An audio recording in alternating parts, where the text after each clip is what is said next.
That claps for you, but it's also for everybody, because I was really impressed with how you came together as a team.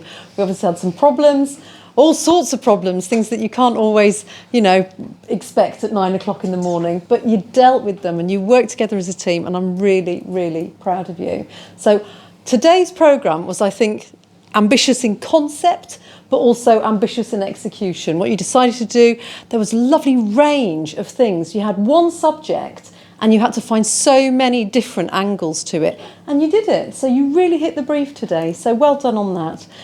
Any thoughts before I go into a dissection of what we've just watched? Jasmine? Everyone was great, and thank you everyone for helping out. I wouldn't have managed it without people offering to help. Loved it, thank you. Okay. Just before we continue, is there any thoughts about Jasmine as editor? Ooh. Yeah. Texting Jasmine this week and knowing how ill she was and losing her voice, I think she really pulled it together. And she seemed to know what everyone was doing all the time, which is quite difficult when you're in charge of so many people. And I felt like I always knew where I stood with her with my story and what I needed to do. So I think she did really well. That's lovely feedback. Thank you. Jasmine, how was it for you this week, being editor? I mean, I actually really enjoyed myself. I've learned a million things, so it's helpful. More challenges than I expected. I don't know why I expected less than we had, but that kind of made it more interesting anyway, so it's okay. I wouldn't have changed how it turned out. I think it came out pretty well for what happened, so. Yeah, absolutely. Great. Couple of tips for all of you. Can you all please learn how to use Rundown Creator? Please learn how to use Rundown Creator, or do I need to just do another lesson on that? Maybe I do. And secondly, please don't wear black in the studio. Holly, wherever you are. She's in there you are. She's in grey. Yeah, you're in grey now. That's what threw me. Don't wear black, because the background is black, so it doesn't work so well. Wear a different colour so it's contrasted. Yeah. Well, that is also true. Okay, let's go through. So, Libby, well done. You really stepped up. Not just sort of as a presenter, but beforehand as well. You took a lot on. You created your own piece for radio, which was great. And then you also wrote the intro, you wrote the coming up, you thought about the goodbye and the ad-lib, and the ad-lib at the end was spot on. We haven't managed to do that in any of the ones that we've done since I've been here, where we've actually got the credits coming up at the right time. It's never worked, and that's why I gave a shriek of glee at the end of it all, because it was very thrilling to see it done properly.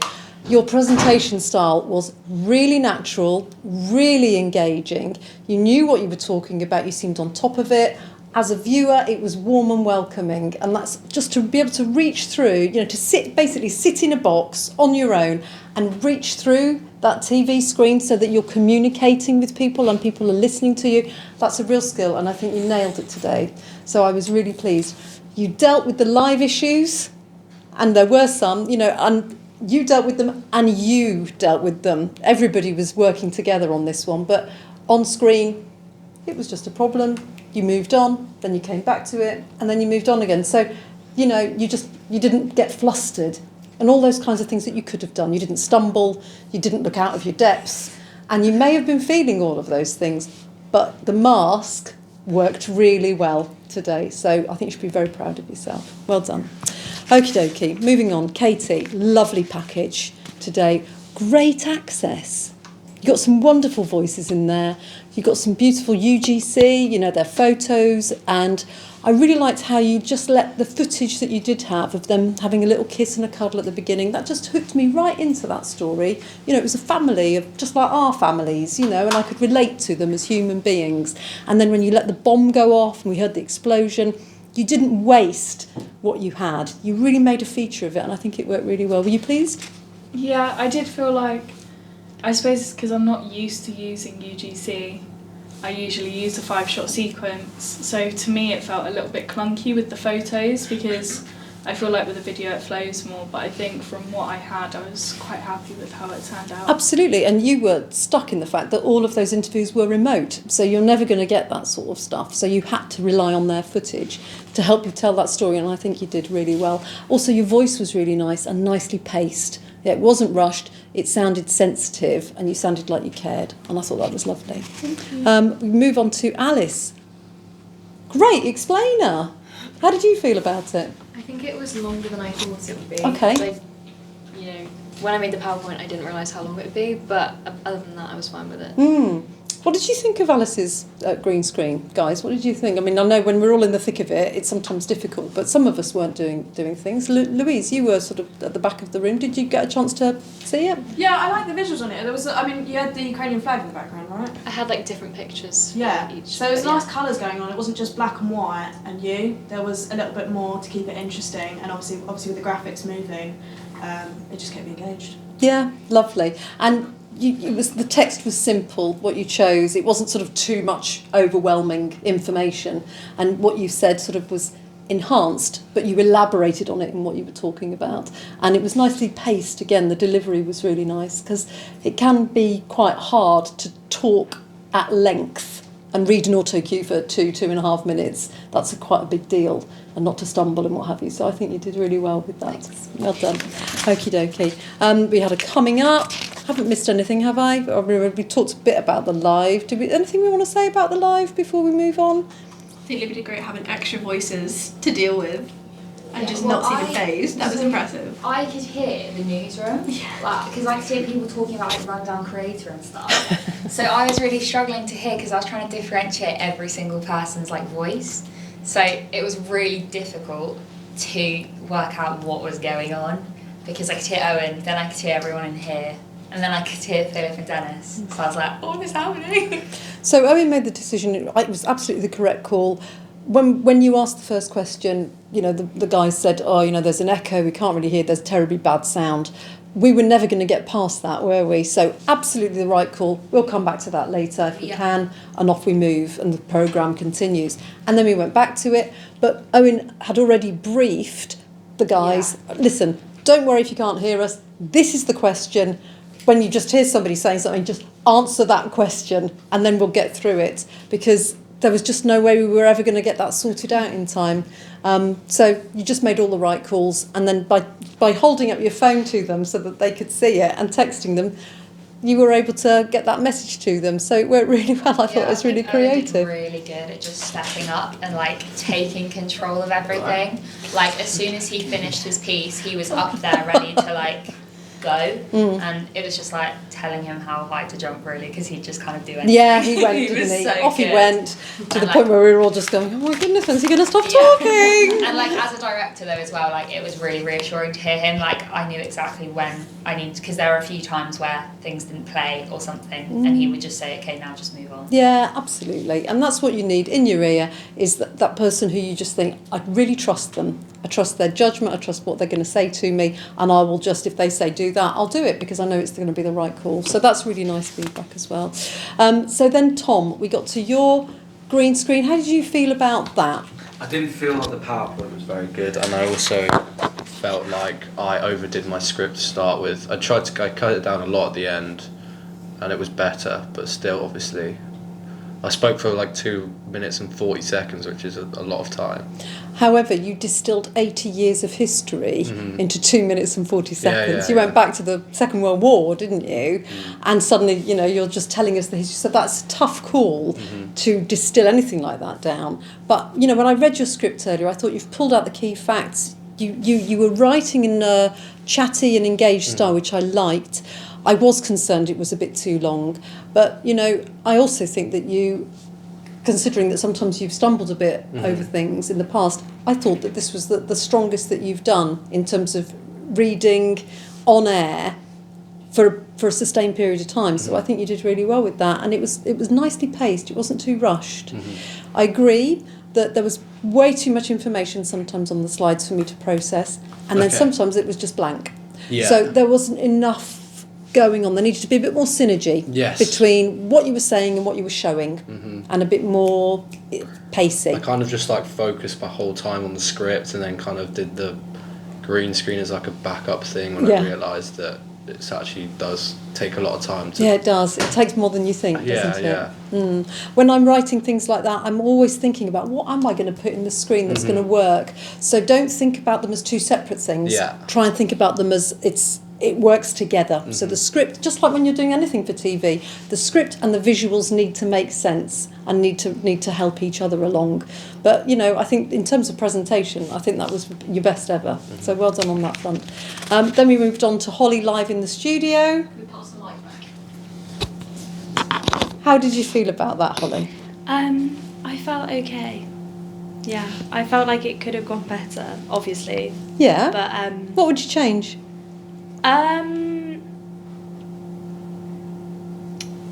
Maybe just feeling a bit more comfortable. But I did practice a lot. I forgot a few things, but normally I feel like I would panic when I forgot. But I did just move on. And maybe I would practice with Owen talking to me in my ear because I just stopped talking. But The panic. I just stared at Olivia and she was like, Yeah. but yeah. How did Holly come across to you when you saw it? Yeah, Yeah, I couldn't tell that you were struggling with Owen talking in your own. So. I agree. I couldn't tell either.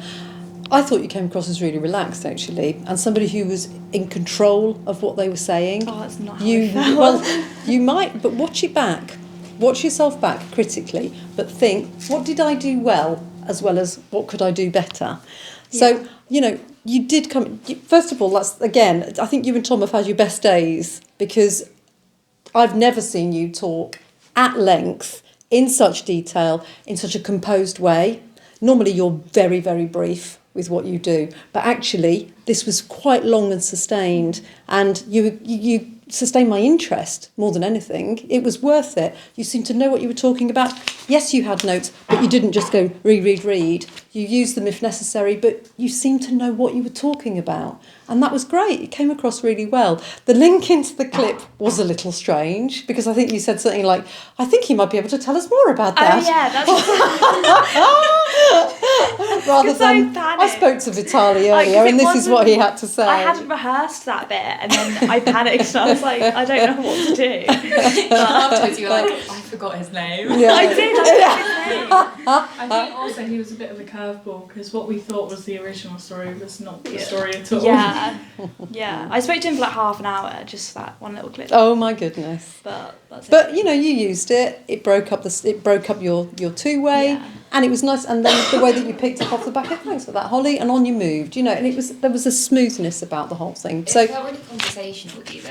It didn't feel like, oh yes, I'm now doing a report on this. Like it felt really natural. yeah, And I think people watching would like engage with that because you weren't just like spitballing loads of information. absolutely, completely agree. And it was absolutely right to put Louise's package at the end. That was the kind of feel-good moment, wasn't it? So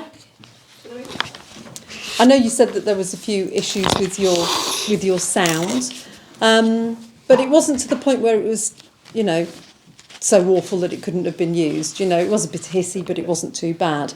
I was saying to Louise, and I'll say it here now, that every Newsday you ever do, you seem to come in and go, oh God, it's all fallen down. I haven't got a story. This is terrible. And then you go out on a story on the day and you turn something brilliant around. It happens every time. And here we go. Off you go again to Aylsham right at the last minute. Find a bloke, talk to him, turn your package around. You've got it done again. Don't know what that says about me. Well, but, it says that you work really well to very tight deadlines. So, you know, I think there's a lot to be said about that. Yes, of course, it was missing those vital people that you really wanted to bring it alive. But at the last minute, when you had nothing, you got a story that was relevant. So, you know, I think there's a lot to be thankful for. Was Lauren filming that?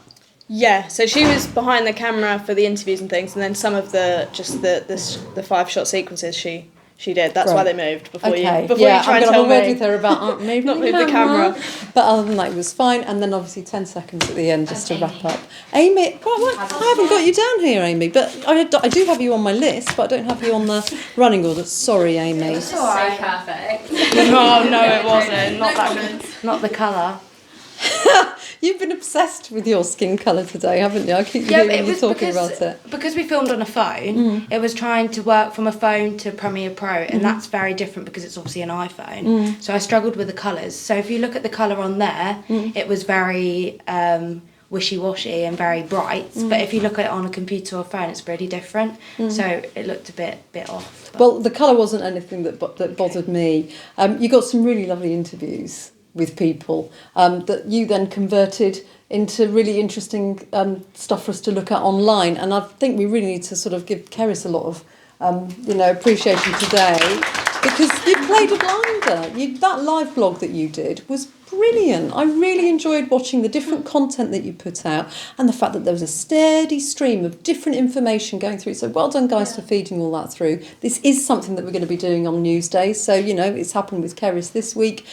A couple of weeks' time, it'll be somebody else from the third year who's got that pleasure. But I think you've really set the tone for how you can really just put out some interesting content all day. Well done for doing your 5-shot sequence. It was you talking to somebody on the internet.